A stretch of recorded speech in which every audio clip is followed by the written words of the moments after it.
Cricket ലോകത്തെ ഏറ്റവും വലിയ പോരാട്ടങ്ങളിൽ ഒന്നായ ഇന്ത്യ ഓസ്ട്രേലിയ ഏകദിന പരമ്പരയ്ക്ക് ഇനി മണിക്കൂറുകൾ മാത്രം.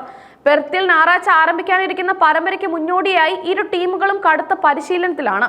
എന്നാൽ ഇന്ത്യൻ ടീമിന്റെ എക്കാലത്തെയും വലിയ സൂപ്പർ താരങ്ങളായ വിരാട് കോഹ്ലിയുടെയും രോഹിത് ശർമ്മയുടെയും സാന്നിധ്യത്തെക്കുറിച്ചുള്ള ഓസീസ് ക്യാപ്റ്റൻ പാറ്റ് കമിൻസിന്റെ വാക്കുകളാണ് ഇപ്പോൾ ക്രിക്കറ്റ് ലോകത്ത് ചർച്ചാ വിഷയമായിരിക്കുന്നത്.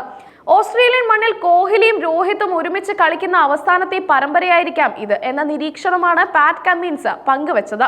ലോകമെമ്പാടുമുള്ള ക്രിക്കറ്റ് ആരാധകരെ സംബന്ധിച്ച് ഇന്ത്യൻ ക്രിക്കറ്റിനെ കഴിഞ്ഞ 1.5 പതിറ്റാണ്ടിനെ മുഖമായി മാറിയ ഈ രണ്ട് ഇതിഹാസങ്ങളെ ഓസ്ട്രേലിയൻ മണ്ണിൽ നേരിട്ട് കാണാനുള്ള അവസാന അവസരമായി ഈ പരമ്പര മാറിയേക്കാം എന്ന കമ്മിൻസിന്റെ വാക്കുകൾ ആരാധകർക്കിടയിൽ ആകാംക്ഷ വർദ്ധിപ്പിച്ചിരിക്കുകയാണ്. 2027 ഏകദിന ലോകകപ്പിനായി ഇന്ത്യ ഇപ്പോൾ യുവ താരങ്ങളെ, പ്രത്യേകിച്ച് യുവ ഓപ്പണറായ ശുഭ്മാൻ ഗില്ലിന്റെ നേതൃത്വത്തിൽ ടീമിനെ കെട്ടിപ്പടുക്കുന്നതിലാണ് ശ്രദ്ധ കേന്ദ്രീകരിക്കുന്നത്. ഈ സാഹചര്യത്തിൽ അടുത്ത ലോകകപ്പിലും കോഹ്ലിയും രോഹിത്തും ഇന്ത്യൻ ജേഴ്സിയിൽ ഉണ്ടാകുമോ എന്ന കാര്യത്തിൽ ആരാധകർക്കിടയിൽ തന്നെ സംശയമുണ്ട്. ഈ പ്രായോഗികമായ സാഹചര്യമാണ് ഓസീസ് നായകന്റെ വാക്കുകൾക്ക് പിന്നിലെ യാഥാർത്ഥ്യം. വിരാട് കോഹ്ലിയും രോഹിത് ശർമ്മയും കഴിഞ്ഞ 15 വർഷങ്ങളായി ഇന്ത്യൻ ക്രിക്കറ്റ് ടീമിന്റെ അവിഭാജ്യ ഘടകങ്ങളാണ്. അവരുണ്ടാക്കിയ ഓളവും റെക്കോർഡുകളും അവിശ്വസനീയവുമാണ്. ഒരുപക്ഷെ ഈ ഏകദിന പരമ്പര ഓസ്ട്രേലിയയിലെ ക്രിക്കറ്റ് ആരാധകർക്ക് ഒരുമിച്ച് കളിക്കുന്നത് കാണാനുള്ള അവസാന അവസരമായേക്കാം. പാറ്റ് കമ്മിൻസ് പറഞ്ഞു. കോഹ്ലിയെയും രോഹിത്തിനെയും ഇന്ത്യയുടെ ചാമ്പ്യന്മാർ എന്നാണ് കമ്മിൻസ് വിശേഷിപ്പിച്ചത്. അവർക്ക് ലോകത്തിന്റെ ഏത് കോണിലായാലും ലഭിക്കുന്ന പിന്തുണ അളവറ്റതാണെന്നും ഓസ്ട്രേലിയയിൽ പോലും അവർക്ക് ലഭിക്കുന്ന പിന്തുണ അമ്പരപ്പിക്കുന്നതാണെന്നും അദ്ദേഹം കൂട്ടിച്ചേർത്തു. അവർ രണ്ടുപേരും ഇന്ത്യയുടെ ചാമ്പ്യന്മാരാണ്. അവർക്ക് എപ്പോഴും മികച്ച പിന്തുണ ലഭിക്കുന്നു. ഞങ്ങൾ അവർക്കെതിരെ കളിക്കുമ്പോഴും അതാണ് സ്ഥിതി. ഇന്ത്യക്കെതിരായ മത്സരം കാണാൻ വലിയ ജനക്കൂട്ടമുണ്ടാകും.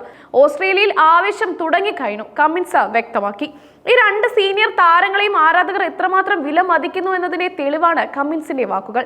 ഇത്രയും അധികം താരമൂല്യമുള്ള കളിക്കാർ ഓസ്ട്രേലിയൻ മണ്ണിൽ അവസാനമായി കളിക്കുമ്പോൾ അത് കാണാനുള്ള തിരക്ക് സ്റ്റേഡിയങ്ങളിൽ അനുഭവപ്പെടുമെന്നതിൽ സംശയമില്ല. ഈ പരമ്പരയെ ഒരു വിടവാങ്ങൽ ആഘോഷമായി കാണാൻ ആരാധകരും ഒരുങ്ങിക്കഴിഞ്ഞു. പരമ്പരയിൽ തനിക്കൊരു മത്സരം പോലും കളിക്കാനാകില്ലല്ലോ എന്നോർത്ത് നിരാശയുണ്ടെന്നും കമ്മിൻസ് കൂട്ടിച്ചേർത്തു.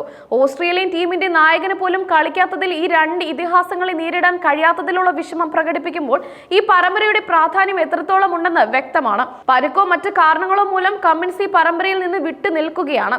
കോഹ്ലിയെ സംബന്ധിച്ചിടത്തോളം ഓസ്ട്രേലിയ അദ്ദേഹത്തിന്റെ പ്രിയപ്പെട്ട വേദികളിൽ ഒന്നാണ്. അവിടുത്തെ ബൗൺസിയും വേഗതയേറിയതുമായ പിച്ചുകളിൽ അദ്ദേഹം എപ്പോഴും മികച്ച പ്രകടനം പുറത്തെടുത്തിട്ടുണ്ട്. രോഹിത് ശർമ്മയാകട്ടെ തന്റെ അഗ്രസീവായ ശൈലിയിലൂടെ ഓസീസ് ബൗളർമാർക്ക് എന്നും വെല്ലുവിളി ഉയർത്തിയിട്ടുള്ള താരമാണ്. പുതിയ ലോകകപ്പ് സൈക്കിളിലേക്ക് ടീം മാറുന്നതോടെ സീനിയർ താരങ്ങൾക്ക് ഉണ്ടാകാൻ സാധ്യതയുള്ള മാറ്റങ്ങളെക്കുറിച്ചുള്ള ചർച്ചകൾ ഇന്ത്യൻ ക്രിക്കറ്റിൽ സജീവമാണ്. ടെസ്റ്റ് T20 ഫോർമാറ്റുകളിൽ വിരാട് കോഹ്ലിയും രോഹിത് ശർമ്മയും ടീമിന് അനിവാര്യമാണെങ്കിലും ഏകദിനത്തിൽ യുവതാരങ്ങൾക്ക് കൂടുതൽ അവസരം നൽകാനുള്ള സാധ്യത തള്ളിക്കളയാനാകില്ല. കമ്മിൻസിന്റെ ഈ പ്രസ്താവന ഇന്ത്യൻ ക്രിക്കറ്റ് ബോർഡിനും സെലക്ടർമാർക്കുമുള്ള ഒരു ഓർമ്മപ്പെടുത്തൽ കൂടിയാണ്. ഈ രണ്ട് താരങ്ങളുടെ പ്രാധാന്യം എത്രത്തോളം ഉണ്ടെന്നും അവരുടെ കായികക്ഷമതയും ഫോമും നിലനിൽക്കുന്നിടത്തോളം കാലം അവരെ ഒഴിവാക്കുന്നത് ആരാധകരെയും ടീമിനെയും ഒരുപോലെ നിരാശയിലാക്കുമെന്നും കമ്മിൻസ് പറയാതെ പറയുന്നു. ഈ പരമ്പരയിൽ ഈ രണ്ട് സീനിയർ താരങ്ങളും തങ്ങളുടെ പ്രകടനം കൊണ്ടും ഓസീസ് ആരാധകരെയും സ്വന്തം ആരാധകരെയും വീണ്ടും അമ്പരപ്പിക്കാനുള്ള തയ്യാറെടുപ്പിലാണ്. ഓസ്ട്രേലിയയിലെ പിച്ചുകളിലെ വെല്ലുവിളികൾ നേരിടാൻ ഇവർക്ക് സാധിക്കുമെന്ന് തന്നെയാണ് ഇന്ത്യൻ ആരാധകരുടെ പ്രതീക്ഷ. പരമ്പരയിലെ 3 മത്സരങ്ങളും ആരാധകർക്ക് വിരുന്നു നൽകുന്ന ഒന്നാകും. കാരണം ഇത് വെറും ഒരു സാധാരണ പരമ്പരയല്ല. ഓസ്ട്രേലിയൻ മണ്ണിൽ കോഹ്ലിയും രോഹിത്തും നടത്തുന്ന അവസാനത്തെ രാജകീയ പര്യടനത്തിൽ ഒന്നാകാം ഇത്. കളിക്കളത്തിലെ അവരുടെ ആധിപത്യവും ബാറ്റിംഗ് മികവും നേതൃപാഠവും ഓസ്ട്രേലിയൻ കാഴ്ചക്കാർക്ക് ഇനി ഒരുപക്ഷെ നേരിട്ട് കാണാൻ സാധിച്ചെന്ന് വരില്ല.